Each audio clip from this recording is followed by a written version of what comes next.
Hello students, welcome back to my YouTube channel JK tutorials. আমি তোমাদের Joyjit sir. আজকে class 12-এর সেমিস্টার 4-এর ফিজিক্স স্টুডেন্টদের জন্য লাস্ট মিনিটের সাজেশন ভিডিও নিয়ে চলে এসেছি।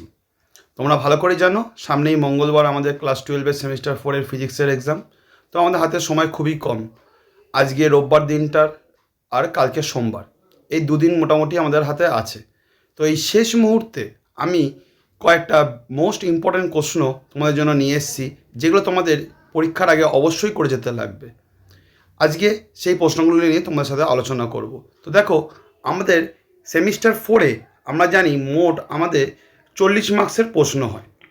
এই 40 মার্কসের প্রশ্ন থেকে প্রথম যে পার্টটি আমাদের থাকে, আলো পার্টটি থেকে আমাদের 14 মার্কসের প্রশ্ন হয়ে থাকে। তো এখান থেকে এর আগের দিন আমি একটা ভিডিও বানিয়েছি। আজকে আমি বাছাই করা কিছু প্রশ্ন তোমাদের জন্য নিয়ে এসেছি, যে প্রশ্নগুলো তোমাদের অবশ্যই কিন্তু পরীক্ষার আগে তোমাদের দেখে যেতে লাগবে। তো প্রথম যে প্রশ্নটি আমি আলো থেকে রেখেছি, আমাদের আলোর প্রতিফলন যে পার্টটি রয়েছে সেখান থেকে, গোলীয় দর্পণের ক্ষেত্রে প্রমাণ করো যে F equal to r/2। Sorry, একটুখানি টাইপিং মিস্টেক হয়েছে, ওটা ইজুগাল টু হবে এফ ইজুগাল টু r/2। খুবই গুরুত্বপূর্ণ প্রমাণ। আমরা জানি আমাদের আলো অধ্যায় থেকে কিছু প্রুফ থাকে, তো এই প্রুফগুলো তোমাদের খুব ভালো করে দেখে যেতে লাগবে পরীক্ষার আগে। সেকেন্ড দেখো, আমি যে প্রুফটা রেখেছি, গোলীয় দর্পণের সাধারণ সমীকরণ প্রতিষ্ঠা 1/v plus 1/v equal to 1/f। Equal to হবে, এটা মাইনাস এস চলে এসছে, এটা ইজুগাল টু হবে। তোমরা দেখলেই হয়তো বুঝতে পারছো, এটা টাইপিং একটু মিস্টেক হয়ে গেছে তাড়াতাড়ি করে বানাতে গিয়ে। 3 নম্বর, আমাদের রৈখিক বিবর্ধন যে পার্টটি রয়েছে কাকে বলে, এর রাশিমালা নির্ণয় করো। খুবই গুরুত্বপূর্ণ প্রশ্ন। যে প্রশ্নগুলো মোস্ট ইম্পর্টেন্ট সেগুলো আমি স্টার দিয়ে দিয়েছি। এই প্রশ্নগুলো তোমাদের দেখে যেতেই হবে, যে করে হোক পরীক্ষার আগে এই প্রশ্নগুলো ছাড়া যেন যাওয়া হবে না। 4 নম্বর, আমাদের অনুবন্ধী উন্মেষ বলতে কী বোঝো। এই থিওরি প্রশ্নগুলো খুবই গুরুত্বপূর্ণ। নিউটনের সমীকরণ xy equal to F square. বিগত 3-4 বছর ধরে এই প্রুফটা আমাদের পরীক্ষায় আসেনি, তো এবছর এই প্রুফটা আসার চান্স খুবই বেশি। তো এই প্রুফটা অবশ্যই তোমরা দেখে যাবে। নেক্সট দেখো, 6 নম্বর জায়গায় প্রশ্নটি, অবতল দর্পণের সাহায্যে কিভাবে অসৎবিম্ব গঠিত হয় চিত্রসহ ব্যাখ্যা করো। স্টুডেন্টস, তোমাদের বলে রাখি, আমাদের এই যে রে অপটিক্স যে পার্টটি রয়েছে, এখানে কিন্তু আমাদের যে ডায়াগ্রামগুলো হয়, রে ডায়াগ্রামগুলো অবশ্যই তোমরা কিন্তু তীর চিহ্ন দিয়ে আলোর অভিমুখটা তোমরা কিন্তু মেনশান করবে। তা না হলে কিন্তু তোমাদের পরীক্ষায় এই ডায়াগ্রামের জন্য মার্কস কাটা যাবে। রে আমাদের এই আলো অধ্যায়ে প্রতিটি ডায়াগ্রামে তোমাদের রে দিয়ে আলোর অভিমুখ বুঝিয়ে দিতে লাগবে, যে কোন পয়েন্ট থেকে কোথায় আমার আলো যাচ্ছে। নেক্সট দেখো, 7 নম্বর প্রশ্ন যেটি রেখেছি আমি, দর্পণের চিহ্নের নিয়মগুলি লেখো। আমাদের নিয়মগুলো ভালো করে জেনে রাখতে লাগবে। আমাদের যদি ডাইরেক্ট প্রশ্নগুলো না আসে, কিন্তু এখান থেকে আমাদের নিউমেরিক্যালস করার সময় আমাদের এই নিয়মগুলো অবশ্যই জানা দরকার। 8 নম্বর হলো, গোলীয় বিপথন কি, এটি কিভাবে কমানো যায়। 9 নম্বর, খুবই গুরুত্বপূর্ণ প্রশ্ন, সদ্বিম্ব ও অসদ্বিম্বের মধ্যে পার্থক্য লেখো। 10 নম্বর, উপাক্ষীয় রশ্মি বলতে কী বোঝো। খুবই গুরুত্বপূর্ণ এই প্রশ্নগুলো। নেক্সট দেখো, আমি যেটা রেখেছি এখান থেকে আমাদের 11 দাগের প্রশ্ন, আমাদের দর্পণের গৌণ ফোকাস বলতে কী বোঝো। আমাদের এরকম টাইমে থিওরি প্রশ্ন, তোমরা যদি টেস্ট পেপার বা রায়মার্টিনের কোশ্চেন ব্যাংক দেখো, এইরকম টাইপের প্রশ্ন প্রচুর স্কুলে বারবার রিপিট করেছে। তো এই প্রশ্নগুলো তোমাদের অবশ্যই দেখে যেতে লাগবে। 12 নম্বর, অবতল দর্পণে বক্রতা কেন্দ্র বস্তু রাখলে প্রতিবিম্বের অবস্থান ও প্রকৃতি কেমন হবে। নেক্সট হলো আমাদের 13 নম্বর প্রশ্ন, উত্তল দর্পণের ক্ষেত্রে বস্তুর সব অবস্থানের জন্য কেন সর্বদা অসৎ ও খর্বাকার বিম্ব গঠিত হয়। 14 নম্বর, সমতল দর্পণের ফোকাস দৈর্ঘ্য ও ক্ষমতা কত হয় সেটা লেখো। 15 নম্বর, দর্পণের রৈখিক বিবর্ধন ও ক্ষেত্রজ বিবর্ধনের মধ্যে সম্পর্ক কী। খুবই গুরুত্বপূর্ণ প্রশ্ন। 16 নম্বর, গোলীয় দর্পণে লম্ব আবর্তনের ক্ষেত্রে প্রতিফলন কোণের মান কত হয়। তারপর গাড়ির ভিউ ফাইন্ডার হিসাবে উত্তল দর্পণ কেন ব্যবহার করা হয়। আমাদের এরকম কনসেপচুয়াল প্রশ্ন পরীক্ষায় আসে, তো এই প্রশ্নগুলো তোমরা একটু ভালো করে দেখে যেও।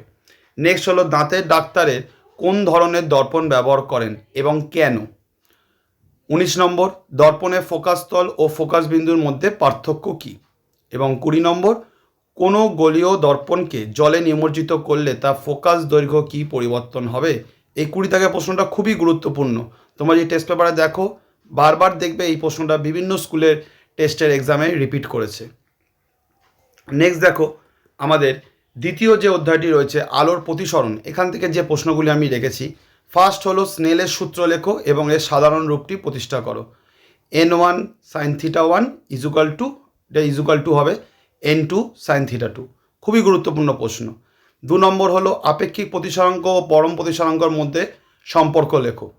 3 নম্বর আপাত গভীরতার রাশিমালাটি নির্ণয় করো। আমাদের এখান থেকে ম্যাথও আসতে পারে, নিউমারিক্যালস, নাহলে আমাদের রাশিমালাটা নির্ণয় করাও আসতে পারে। আভ্যন্তরীণ পূর্ণ প্রতিফলনের শর্তগুলি লেখো। আমাদের শর্তগুলো খুব ভালো করে দেখে যেতে লাগবে।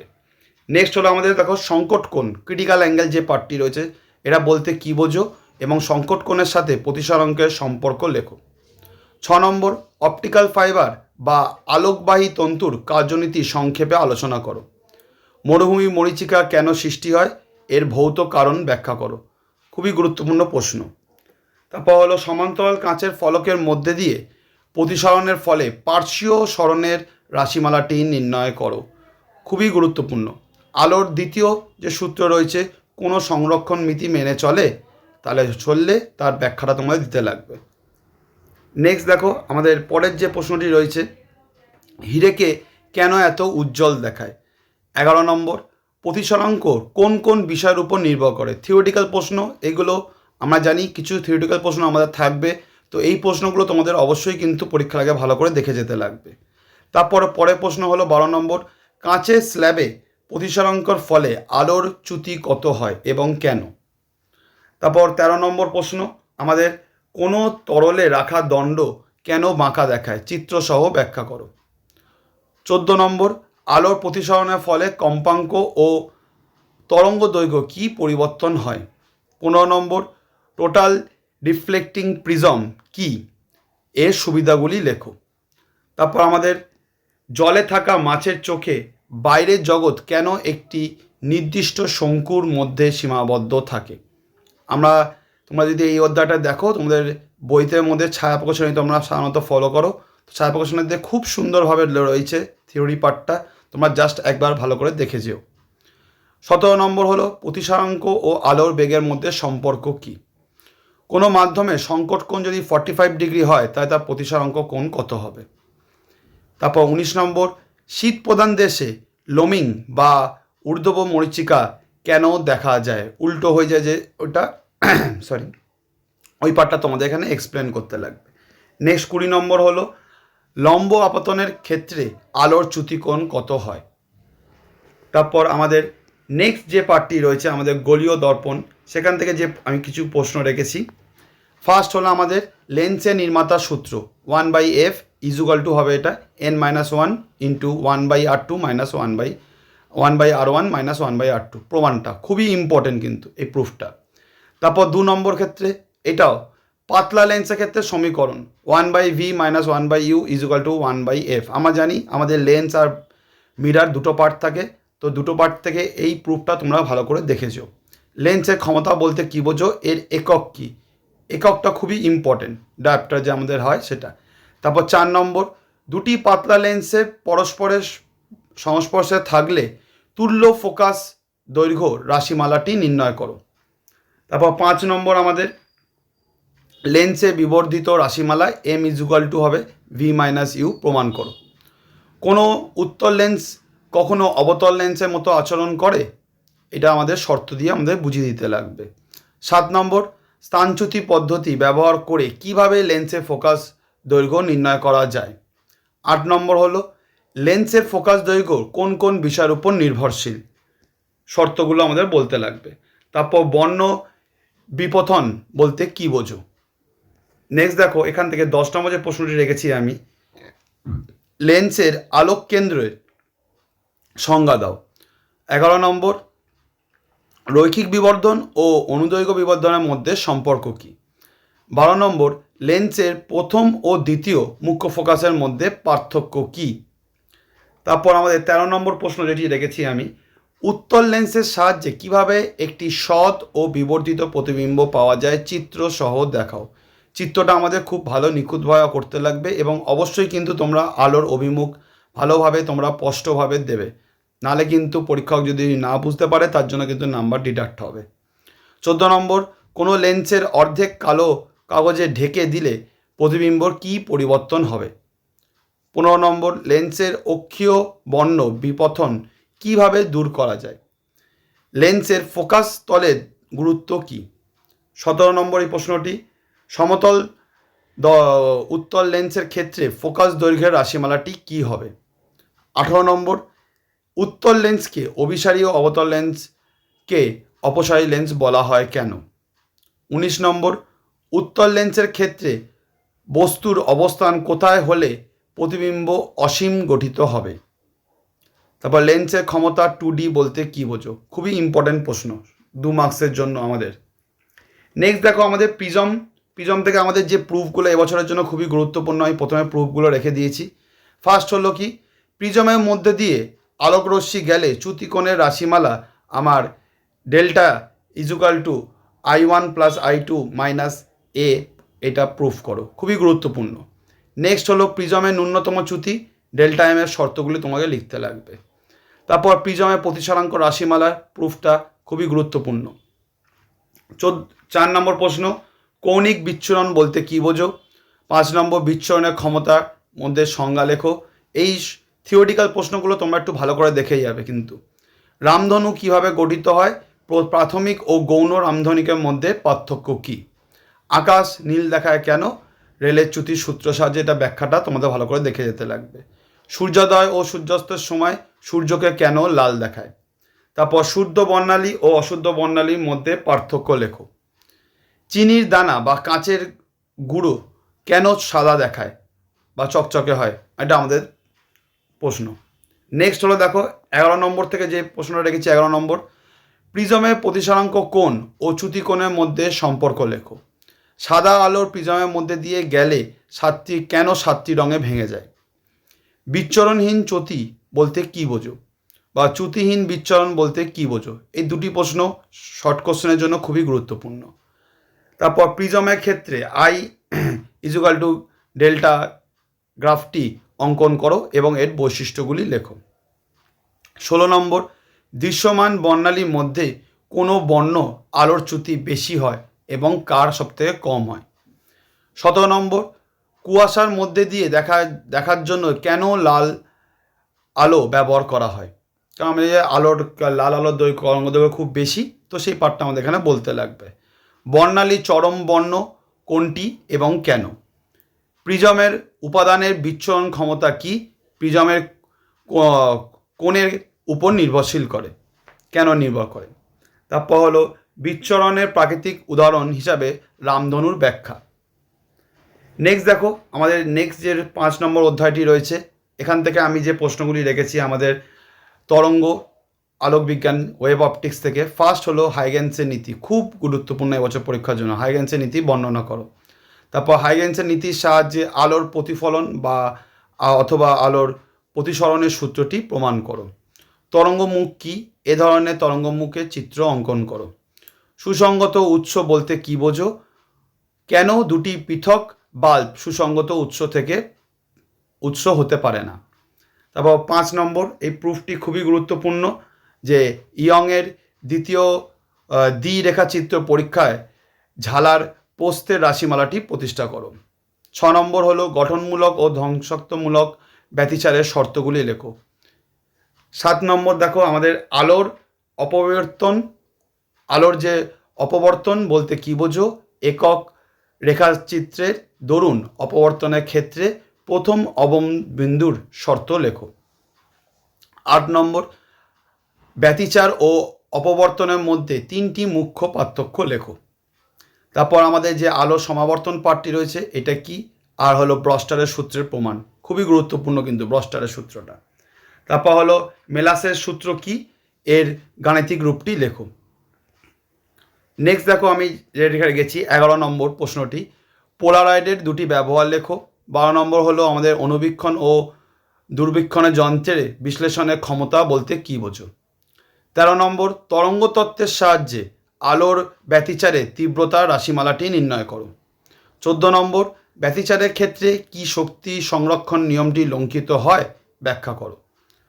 15 নম্বর, ফেনেল ও ফেনলার অপবর্তনের মধ্যে পার্থক্য লেখো। 16 নম্বর, আলোর তরঙ্গ প্রকৃতি প্রমাণ সবচেয়ে জোরালো পরীক্ষাটি কোনটি? 17 নম্বর, তরঙ্গের উপরিপাতনের নীতি লেখো। 18 নম্বর হলো পোলারাইজার ও অ্যানালাইজার বলতে কী বোঝো? 19 নম্বর, আমাদের কেন শব্দের অপবর্তন সহজ দেখা যায় কিন্তু আলোর ক্ষেত্রে বিশেষ অবস্থার প্রয়োজন হয়? সমাবর্তিত ও অসমাবর্তিত আলোর মধ্যে পার্থক্য কী? এই 20টি প্রশ্ন আমি রেখেছি এই পার্টটি থেকে। নেক্সট আমাদের অধ্যায় 6 যে চ্যাপ্টারটি রয়েছে আলোকীয় যন্ত্র বা অপটিক্যাল ইনস্ট্রুমেন্ট, এখান থেকে ফার্স্ট যেটা হলো রেখেছি সরল অণুবীক্ষণ যন্ত্রের বিবর্ধন ক্ষমতার রাশিমালাটি নির্ণয় করো। যৌগিক অণুবীক্ষণ যন্ত্রের কার্যনীতি চিত্রসহ ব্যাখ্যা করো ও বিবর্ধনের রাশিমালাটি লেখো। 3 নম্বর হলো নোভা দূরবীক্ষণ যন্ত্রের বিবর্ধন ও নলের দৈর্ঘ্যের রাশিমালাটি প্রতিষ্ঠা করো। চোখের উপযোজন পার্টটা যেখানে রয়েছে চোখের উপযোজনের ক্ষমতা বলতে কী বোঝো? তারপর মায়োপিয়া ও হাইপারমারপিয়া বলতে কী বোঝো, এগুলি কীভাবে সংশোধন করা যায়, কোন ধরনের লেন্স কী ব্যবহার করা হয় সেটা তোমাদের ভালো করে দেখে যেতে লাগবে। 6 নম্বর হলো প্রতিফলন দূরবীক্ষণ যন্ত্রের সুবিধাগুলি কী কী? স্পষ্ট দর্শনে ন্যূনতম দূরত্ব বলতে কী বোঝো? 8 নম্বর হলো আমাদের অভিনেত্র কেন ব্যবহার করা হয়। তারপর প্রেসোবায়োপিয়া কী, এটি কিভাবে দূর করা যায়। তারপর হলো অ্যাস্ট্রিগেমেটিজম বা বিষম দৃষ্টি কী, এর প্রতিকার কী। প্রত্যেকটা শর্ট প্রশ্নের জন্য খুবই গুরুত্বপূর্ণ আমাদের। নেক্সট হলো 11 নম্বর, আমাদের হলো দূরবীক্ষণ যন্ত্রে কৌণিক বিবর্ধন বলতে কী বোঝো? অণুবীক্ষণ যন্ত্রের সংখ্যাসূচক রন্ধ বলতে কী বোঝো? তারপরের যে পাঁচটি আছে বা কি, তারপরে আমাদের হলো ক্যাসগ্রেইন দূরবীক্ষণ যন্ত্রের গঠন বর্ণনা করো। 14 নম্বর হলো স্বাভাবিক দর্শনের ক্ষেত্রে নোভা দূরবীক্ষণ যন্ত্রের দৈর্ঘ্য কত হয়? শর্ট প্রশ্নের জন্য খুবই গুরুত্বপূর্ণ এগুলো। 15 নম্বর, পার্থিব দূরবীক্ষণ যন্ত্র অতিরিক্ত একটি লেন্স কেন ব্যবহার করা হয়? চোখের রেটিনার কাজ কী? পিতবিন্দু ও অন্ধবিন্দু বলতে কী বোঝো? রড কোষ ও কোন কোষের কাজ কী? দূরবীক্ষণ যন্ত্রে আমাদের অবিলক্ষণের উন্মেষ বড় করা হয় কেন? দ্বিনেত্র দৃষ্টি বলতে কী বোঝো, এর সুবিধা কী? এই শর্ট প্রশ্নগুলো তোমরা অবশ্যই কিন্তু ভালো করে দেখে যাবে। নেক্সট দেখো আমাদের মডার্ন ফিজিক্স যে পার্টটি রয়েছে, আমাদের অপটিক্স থেকে আমাদের 14 মার্কসের প্রশ্ন থাকে। বাকি যে আমাদের মডার্ন ফিজিক্স এখান থেকে আমাদের কি না মোট 21 নম্বরের প্রশ্ন থাকে। তো যে প্রশ্নগুলো আমি রেখেছি ফার্স্ট হলো আমাদের আইনস্টাইনের আলোক তড়িৎ সমীকরণ প্রতিষ্ঠা করো। এই সমীকরণের সাহায্যে আলোক তড়িৎ ক্রিয়ার প্রধান বৈশিষ্ট্যগুলি বিস্তারিত ব্যাখ্যা করো। 2 নম্বর খুবই গুরুত্বপূর্ণ প্রশ্ন পরীক্ষার জন্য, আলোক তড়িৎ ক্রিয়া এমন 3টি বৈশিষ্ট্য লেখো যা আলোর তত্ত্ব তরঙ্গ তত্ত্ব দিয়ে ব্যাখ্যা করা যা সম্ভব নয় কিন্তু ফোটন তত্ত্ব দিয়ে ব্যাখ্যা করা যায়। 3 নম্বর কোয়ান্টাম তন্ত্রের সাহায্যে ব্যাখ্যা করো কেন আপতিত আলোর তীব্রতা বাড়লে আলোর তীব্রতা বাড়ে কিন্তু ইলেকট্রনের সর্বোচ্চ গতিশীল অপরিবর্তিত থাকে।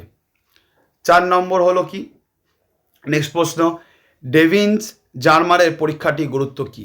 এই পরীক্ষা থেকে ইলেকট্রনের তরঙ্গ ধর্ম প্রতিষ্ঠা কী সিদ্ধান্ত আসা যায়। 5 নম্বর প্রমাণ করো আলোক তড়িৎ ক্রিয়ার ক্ষেত্রে নিবৃত্ত বিভব বনাম কম্পাঙ্কের লেখচিত্র নতি এবং ইলেকট্রনের আধানের গুণফল প্ল্যাঙ্কের ধ্রুবক এইচ নির্দেশ করে। 6 নম্বর গাণিতিক যুক্তি দাও, খুবই গুরুত্বপূর্ণ প্রশ্ন, একটি প্রোটন ও একটি আলফা কণা একই বিভব প্রভেদ ত্বরান্বিত করা হলো, এদের মধ্যে কোনটি ডি ব্রগলি তরঙ্গদৈর্ঘ্য সর্বাধিক হবে। 7 নম্বর হলো আমাদের সূচনা কম্পাঙ্ক ও কার্য অপেক্ষকের সংজ্ঞা দাও, এদের মান কি ধাতুর প্রকৃতির উপর নির্ভর করে? তো কার্যের অপেক্ষকের সাথে সূচনা তরঙ্গের দৈর্ঘ্যের সম্পর্কটা কী? নির্দিষ্ট ধাতুর উপর বেগুনি আলো পড়লে আলোর তড়িৎ ক্রিয়া ঘটে কিন্তু লাল আলোর পড়লে ঘটে না, কম্পাঙ্ক ও শক্তি ধারণা দিয়ে ব্যাখ্যা করো। এই 8 নম্বর প্রশ্নটা তোমরা ভালো করে দেখে যাবে, খুবই গুরুত্বপূর্ণ। 9 নম্বর ডি ব্রগলি প্রকল্পের সাহায্যে বোরের কোয়ান্টাম শর্ত প্রতিষ্ঠা করো, খুবই গুরুত্বপূর্ণ আমাদের L = n × h/2π। 10 নম্বর আলোক তড়িৎ কোষের আপতিত বিকিরণ 1 নম্বর হলো তড়িৎ তরঙ্গ দৈর্ঘ্য হ্রাস পেলে কি হবে, তীব্রতা হ্রাস পেলে ফোটো ইলেকট্রন প্রবাহ মাত্রা এবং নিবৃত্ত বিভব কিভাবে পরিবর্তিত হবে তা কারণ সহ লেখো। এই প্রশ্নগুলো থিওরিটিক্যাল প্রশ্ন, এগুলো কিন্তু অবশ্যই তোমরা এই পার্টটি থেকে দেখে যাবে। নেক্সট দেখো আমাদের পরমাণু গঠন যে পার্টটি রয়েছে, এখান থেকে যে থিওরি প্রশ্নগুলো করতে লাগবে তোমাদের। ফার্স্ট, বোরের স্বীকার্যগুলি বিস্তারিত লেখো। এই মডেল অনুযায়ী ইলেকট্রন কেন নির্দিষ্ট কক্ষপথে আবর্তিত করে। 2 নম্বর, যেগুলো স্টার মেরে দিয়েছি খুবই গুরুত্বপূর্ণ, আর আমি দেখো ট্রিপল স্টার দিয়ে দিয়েছি। বোরের স্বীকার্যগুলি ব্যবহার করে হাইড্রোজেনের সদৃশ্য পরমাণু এনতম কক্ষপথে ব্যাসার্ধ RN রাশিমালাটি ব্যাখ্যা করো, মানে দেখাও যে RN সমানুপাতি n²। 3 নম্বর, হাইড্রোজেন বর্ণালী বিভিন্ন সারি, আমাদের যে ল্যামান সিরিজ আছে, বামা সিরিজ আছে, প্যাসানের সিরিজ আছে, মধ্যে কোনটি দৃশ্যমান এবং কোনগুলি অতিবেগুনি অঞ্চলে পড়ে। 4 নম্বর প্রশ্নটি, বোরের মডেলের সাফল্যতা সমূহ উল্লেখ করো এবং এই মডেলে 2টি প্রধান সীমাবদ্ধতা তাত্ত্বিকভাবে আলোচনা করো। রাদারফোর্ডে আলফা কণা বিচ্ছুরণ পরীক্ষা ফলাফল থেকে নিউক্লিয়াসের ধারণা কিভাবে পাওয়া যায়, এই মডেলের স্থায়িত্ব সমস্যাটি কেন দেখা হয়েছিল। তারপর 6 নম্বর প্রশ্নটি, আমাদের বোর তত্ত্বের অনুযায়ী ইলেকট্রনের মোট শক্তি কেন ঋণাত্মক হয়। কক্ষপথের সংখ্যা n বৃদ্ধির সাথে সাথে 2টি ক্রমিক কক্ষপথের শক্তির পার্থক্য কীরূপ পরিবর্তন হয়। থিওরিটিক্যালের জন্য খুবই গুরুত্বপূর্ণ এই প্রশ্নগুলো। 7 নম্বর, প্রমাণ করো হাইড্রোজেনের পরমাণুর nতম কক্ষপথে ইলেকট্রনের আবর্তন কালের সাথে সমানুপাতিক। তারপর 8 নম্বর প্রশ্ন, আয়নীয় বিভব ও উদ্দীপন বিভবের মধ্যে বলতে কী বোঝো। উদ্দীপন বিভব বলতে কী বোঝো। হাইড্রোজেন পরমাণুর ভূমিস্তর ইলেকট্রনকে মুক্ত করলে প্রয়োজনীয় ন্যূনতম শক্তি কত হয়। নেক্সট দেখো আমাদের যে পরের পার্টটি রয়েছে নিউক্লিয়, যে পার্টটি রয়েছে নিউক্লিয়াসের এই পার্টটা, এখান থেকে যে প্রশ্নগুলো রেখেছি। ফার্স্ট দেখে প্রশ্নটি খুবই গুরুত্বপূর্ণ, আমাদের নিউক্লিয় বন্ধন শক্তি কি, ভর সংখ্যা এর সাথে প্রতি নিউক্লিয় বন্ধন শক্তি পরিবর্তনে লেখচিত্রটি অঙ্কন করো, এর সাহায্যে নিউক্লিয়াসের স্থায়িত্ব ব্যাখ্যা করো। 2 নম্বর, প্রমাণ করো যে নিউক্লিয়াসের ঘনত্ব ভর সংখ্যার উপর নির্ভর করে না, অর্থাৎ এটি একটি ধ্রুবক রাশি। 3 নম্বর, আলফা বিটা গামা রশ্মির ভেদন ক্ষমতা ও আয়নীয় ক্ষমতা তুলনামূলক আলোচনা করো। পার্থক্যগুলো আমাদের খুব ভালো করে দিতে, কমসে কম অ্যাটলিস্ট 3টে থেকে 4টে পার্থক্য তোমরা দেখে যাবে। গামা রশ্মি নির্গত ফলে নিউক্লিয়াসের ভর সংখ্যা বা পারমাণবিক সংখ্যার কোনো পরিবর্তন হয় কি। নেক্সট হলো আমাদের 4 নম্বর প্রশ্নটি খুবই গুরুত্বপূর্ণ, যে তেজস্ক্রিয় ক্ষয়ের সূচকীয় সূত্রটি প্রতিষ্ঠা করো। প্রমাণ করো যে T1/2 = 0.693 T। তারপর 5 নম্বর, নিউক্লিয় বিভাজন ও নিউক্লিয় সংযোজন, এই 3টি প্রধান তাত্ত্বিক পার্থক্য লেখো। খুবই গুরুত্বপূর্ণ প্রশ্ন পরীক্ষার জন্য, থিওরিটিক্যালের জন্য। কেন নিউক্লিয় সংযোজন ঘটানোর আগে বিয়োজন ঘটানো প্রয়োজন। শৃঙ্খল বিক্রিয়া কি, নিউক্লিয়ার চুল্লিতে মডারেট এবং কন্ট্রোল রড এর ভূমিকা তাত্ত্বিকভাবে আলোচনা করো। 7 নম্বর কি, ভরক্ষতি ও প্যাকিং ভগ্নাংশ কি, কিউ ভ্যালু বলতে কী বোঝো। আমাদের থিওরিটিক্যাল প্রশ্নের জন্য এগুলো খুবই গুরুত্বপূর্ণ। নেক্সট হলো আমাদের তেজস্ক্রিয় পদার্থের সক্রিয়তা বলতে কী বোঝো। তারপর কার্বন ডেটিং পদ্ধতি মূল ভিত্তিটি কি। নেক্সট দেখো আমাদের যে সেমিকন্ডাক্টর যে পার্টটি রয়েছে, এখান থেকে যে প্রশ্নগুলো আমি রেখেছি। ফার্স্ট হলো যোজ্যতা পট্টি ও পরিবহন পট্টির ধারণা ভিত্তিতে পরিবাহী অর্ধপরিবাহী ও অন্তরকের পার্থক্য লেখো। একটি পিএন সংযোগ ডায়োডের সম্মুখ ও বিপরীত বায়াসে ভিআই বৈশিষ্ট্যমূলক লেখচিত্র অঙ্কন করো ও বিপরীত সম্পৃক্ত প্রবাহ কারণ কি। তারপর জেনার ডায়োড কি, ভোল্টেজ রেগুলেটর হিসাবে জেনার ডায়োডের কার্যনীতি একটি সরল বর্তনী চিত্রের সাহায্যে আলোচনা করো। খুবই গুরুত্বপূর্ণ প্রশ্ন। তারপর একমুখী পূর্ণ তরঙ্গ একমুখী কারকের বিবর্তন চিত্র অঙ্কন করো। ইনপুট আউটপুট ভোল্টেজের তরঙ্গ রূপ দেখিয়ে এর কার্যনীতি বর্ণনা করো। নেক্সট হলো ফোটোডায়োড ও এলইডি যে এর মধ্যে পার্থক্য কী। আমাদের ফোটোডায়োডকে কেন সর্বদা বিপরীত বায়াস ব্যবহার করা হয়। ট্রানজিস্টরের ভূমি কেন খুব পাতলা এবং সামান্য ডোপিং করা হয়। ট্রানজিস্টরের ক্ষেত্রে কারেন্ট গেইন এবং আলফা এবং বিটার মধ্যে সম্পর্ক কী প্রতিষ্ঠা করো। ট্রানজিস্টর কিভাবে সুইচ হিসাবে কাজ করে তা সংক্ষেপে আলোচনা করো।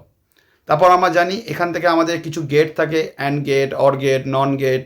তো এই গেটগুলো আমাদের একটু ভালো করে দেখে যেতে লাগবে।